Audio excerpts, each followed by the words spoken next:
আপনাদের আচার আচরণ ভাবসাব দেখলে মনে হয় সেই 96 সালেই মনে হয় সবচেয়ে ভালো ছিল। নির্বাচনে দেখেছিলাম যে তৎকালীন স্বৈরাচার শেখ হাসিনা বলেছিল যে আমাকে যদি ভোট দেন আমি 10 টাকা চাল খাওয়াবো। বাংলাদেশের মানুষ কিন্তু সেই স্বপ্ন কোনোদিন বাস্তবায়ন হতে দেখেনি। আমরা দেখেছিলাম যদি আমাদেরকে ভোট দেন আমরা বিনামূল্যে সার দেব, বরং 300 টাকার সার 1200 টাকায় মানুষকে কিনতে হয়েছিল। আমরা বলেছিল ঘরে ঘরে চাকরি হয় নাই, কিন্তু আমাদের নেতা তারেক রহমান বলেছে আমি ফ্যামিলি কার্ড করব। ইতিমধ্যে সেই কর্মসূচি আমরা বাস্তবায়ন করেছি। বিরোধী দলের নেতৃবৃন্দকে আমরা বলতে চাই, এই কর্মসূচি বাস্তবায়ন করতে হলে আমাদের তো বাজেটের আকার বৃদ্ধি করতে হবে, নাহলে টাকা কোথা থেকে আসবে।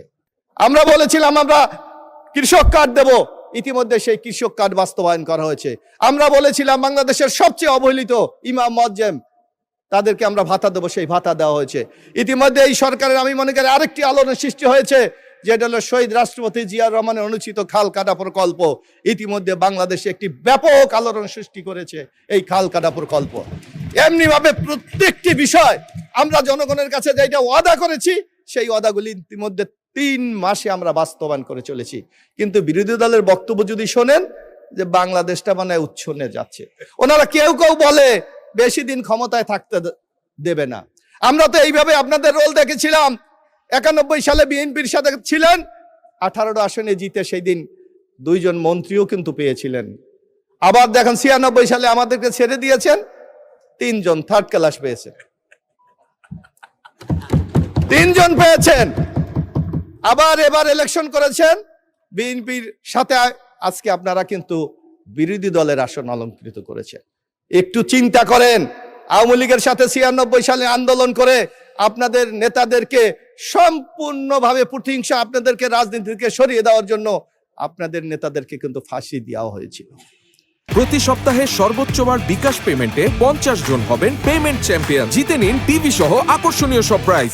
আমরা আপনাদের সাথে আন্দোলন করেছি, আমাদের নেত্রী বেগম খালেদা জিয়া সেই সময় কিন্তু এই প্রক্রিয়ার বিরোধিতা করেছিলেন।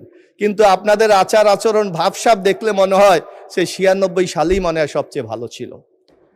আপনাদের ভূমিকা দেখলে মনে হয় মানে 2008-এ শেখ হাসিনা ক্ষমতায় আসার পর যেমনি আপনাদের বিরুদ্ধে আমাদের বিরুদ্ধে মিথ্যা মামলা দিয়ে বাংলাদেশকে একটা রাজনীতি শূন্য করতে চেয়েছিল, সেই প্রক্রিয়ায় মনে আপনাদের কাছে ভালো ছিল। তাই আসুন এ ধরনের বিএনপিকে নিচ্ছিন্ন করার দিবা স্বপ্ন না দেখে আগামী দিনে বাংলাদেশটাকে কিভাবে আমরা গড়ে তুলতে পারি সেই পথে আমরা এগিয়ে যাই। আপনারা দেখবেন আমরা যদি আগামীতে যেই ওয়াদাগুলি আমরা মানুষের কাছে করেছি, আমরা যদি সুশাসন দিতে পারি, আমরা যদি মানুষের উন্নয়ন দিতে পারি, আমরা যদি আগামী দিনে মানুষের কল্যাণের জন্য কাজ করতে পারি।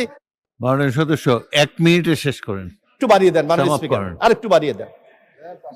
8 মিনিট অনেক টাইম আছে, 2 মিনিটে শেষ করেন প্লিজ। মাননীয় স্পিকার, আজকে এই বাজেট দেওয়া হয়েছে উন্নয়নের জন্য। আমি বিশ্বাস করি বিএনপি সমতায় বিশ্বাস করে, আমি বিশ্বাস করি বিএনপি সারা বাংলাদেশের উন্নয়নে বিশ্বাস করে।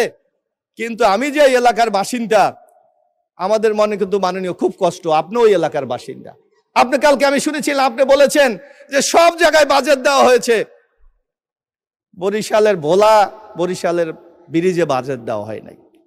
এখানে যোগাযোগ মন্ত্রী আছে, বাংলাদেশে মাত্র একটা এখন হাইওয়ে রোড আছে, সেটা ভাঙ্গা থেকে কুয়াকাটা পর্যন্ত। আমরা বাজেটে দেখেছি সেখানে কোনো বরাদ্দ দেওয়া হয় নাই। এই বাংলাদেশ তো আমরা চাই নাই মাননীয় স্পিকার। আমরা চেয়েছি যে চট্টগ্রাম যদি উন্নয়ন হয়, আজকে যদি রাজশাহী বিভাগ উন্নয়ন হয়, খুলনা বিভাগ উন্নয়ন হয়, তাহলে বরিশালও কিন্তু আমরা বরাদ্দ চাই। আপনার মাধ্যমে আমি মাননীয় অর্থমন্ত্রীকে আমি অনুরোধ করব যে আপনি আরেকটু বিবেচনা করেন, একটু আপনার দিলে একটু মায়া জন্মান, যাতে বরিশালবাসী কিছু পাক। কিন্তু আমরা দেখছি আমাদেরকে আপনি মারাত্মকভাবে বঞ্চিত করেছেন। এই বঞ্চিত আমরা চাই না। আমরা আমাদের নেতা তারেক রহমানের মতো আমি বলতে চাই সবার আগে বাংলাদেশ। তাই সেই বাংলাদেশকে উন্নয়নের জন্য একটু আপনি বরাদ্দ দেন। বাংলাদেশের দ্বিতীয় সমুদ্র সৈকত কুয়াকাটা, সেখানেও আপনি কোনো বরাদ্দ রাখেন নাই। আমার ওখানে একটি পোর্ট আছে, পায়রা পোর্ট, সেখানেও মাননীয় অর্থমন্ত্রী 1 টাকাও দেয় নাই। তা আমি আশা করি এই যেখানে যেখানে আপনি না দিয়েছেন, আপনার বক্তৃতা আছে সামনে, আমরা আশা করি সেখানে আপনি বরাদ্দর মাধ্যমে বাংলাদেশকে একটি সুষম উন্নয়নের পথটাকে আপনি উন্মুক্ত করবেন।